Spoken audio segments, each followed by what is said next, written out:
The mudslinging has picked up in the race for Kansas' 3rd Congressional District. Both Stephanie Moore and Kevin Yoder say money in the race can prove who's the biggest Washington insider.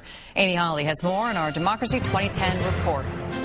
Well, Republican Kevin Yoder just released his fundraising numbers for the third quarter, $730,000. He says a record-breaking amount for such little time. Stephanie Moore, his opponent, says she'll release hers a little bit later, but admits Yoder's impressive number just proves he's a career politician. Does that mean he has more support than I do? I don't think so. Instead, Democrat Stephanie Moore says former Kansas lawmaker Kevin Yoder's history with money proves he's just a politician with many political ties. My opponent was #1 in the legislature, accepting food and gifts from lobbyists. He is a career politician.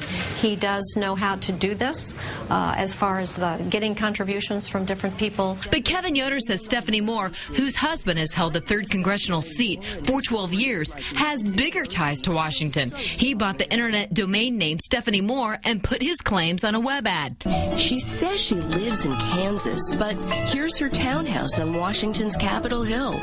In fact, Yoder says many of the 2,000 individuals who contributed this quarter gave after watching his campaign tie Moore to Washington on the web. Right. Stephanie Moore has been taking overseas trips financed by taxpayers. His campaign has repeatedly tied Moore, who's never been in office, to Nancy Pelosi. His staffers in this video incessantly ask one question. Mrs. Moore, if elected, will you support Nancy Pelosi for Speaker? I have pledged that my first vote will be a vote against Nancy Pelosi and will be a vote to take the gavel out of her hands. She won't answer simple questions like who she'd vote for Speaker of the House. And I think they see that site and they see the same old politicians, the same old politics that are going on in Washington, and they realize that changing one more for another isn't going to fix things in Washington. I expect the worst from Kevin Yoder. Moore told me today, who is a nurse, says a person who's new to serving politics like her and not a person's money will heal Washington's problems. She'll release her campaign contributions on the 15th. The election, November 2nd. Amy Holly, NBC Action News.